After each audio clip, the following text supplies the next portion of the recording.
Section 6, The New Home. Chapter 19, Where Shall the Home Be? Guiding principles in choosing the location. In choosing a home, God would have us consider, first of all, the moral and religious influences that will surround us and our families. We should choose the society most favorable to our spiritual advancement and avail ourselves of every help within our reach. For Satan will oppose many hindrances to make our progress toward heaven as difficult as possible. We may be placed in trying positions, for many cannot have their surroundings what they would, but we should not voluntarily expose ourselves to influences that are unfavorable to the formation of Christian character. When duty calls us to do this, we should be doubly watchful and prayerful, that through the grace of Christ we may stand uncorrupted. The gospel teaches us to estimate things at their true value, and to give the most effort to the things of greatest worth, the things that will endure. This lesson is needed by those upon whom rests the responsibility of selecting a home. They should not allow themselves to be diverted from the highest aim. As the location for a home is sought, let this purpose direct the choice. Be not controlled by the desire for wealth, the dictates of fashion, or the customs of society. Consider what will tend most to simplicity, purity, health, and real worth. Instead of dwelling where only the works of men can be seen, where the sights and sounds frequently suggest thoughts of evil, where turmoil and confusion bring weariness and disquietude, go where you can look upon the works of God. Find rest of spirit in the beauty and quietude and peace of nature. Let the eye rest on the green fields, the groves, and the hills.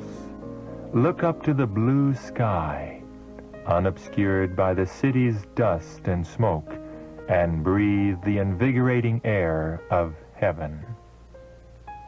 The home of our first parents was to be a pattern for our homes, as their children should go forth to occupy the earth. That home, beautified by the hand of God Himself, was not a gorgeous palace. Men in their pride delight in magnificent and costly edifices, and glory in the works of their own hands. But God placed Adam in a garden. This was his dwelling. The blue heavens were its dome. The earth with its delicate flowers and carpet of living green was its floor, and the leafy branches of the goodly trees were its canopy. Its walls were hung with the most magnificent adornings, the handiwork of the great master artist.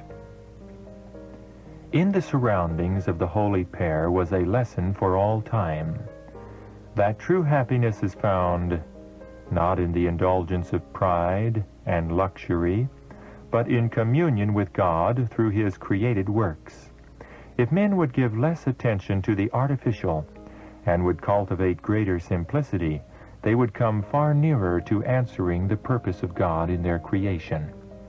Pride and ambition are never satisfied, but those who are truly wise will find substantial and elevating pleasure in the sources of enjoyment that God has placed within the reach of all. Jesus came to this earth to accomplish the greatest work ever accomplished among men. He came as God's ambassador to show us how to live so as to secure life's best results. What were the conditions chosen by the infinite Father for His Son? A secluded home in the Galilean hills, a household sustained by honest, self-respecting labor, a life of simplicity, daily conflict with difficulty and hardship, self-sacrifice, economy, and patient, gladsome service. The hour of study at his mother's side with the open scroll of Scripture, the quiet of dawn or twilight in the green valley, the holy ministries of nature, the study of creation and providence, and the soul's communion with God. These were the conditions and opportunities of the early life of Jesus. In the promised land, the discipline begun in the wilderness was continued under circumstances favorable to the formulation of right habits. The people were not crowded together in cities, but each family had its own landed possession, ensuring to all the health-giving blessings of a natural, unperverted life. John the Baptist, the forerunner of Christ, received his early training from his parents. The greater portion of his life was spent in the wilderness. It was John's choice to forego the enjoyments and luxuries of city life for the stern discipline of the wilderness. Here his surroundings were favorable to habits of simplicity and self-denial. Uninterrupted by the clamor of the world, he could here study the lessons of nature, of revelation, and of providence. From his childhood, his mission had been kept before him, and he accepted the holy trust. To him, the solitude of the desert was a welcome escape from the society in which suspicion, unbelief, and impurity had become well nigh all-pervading.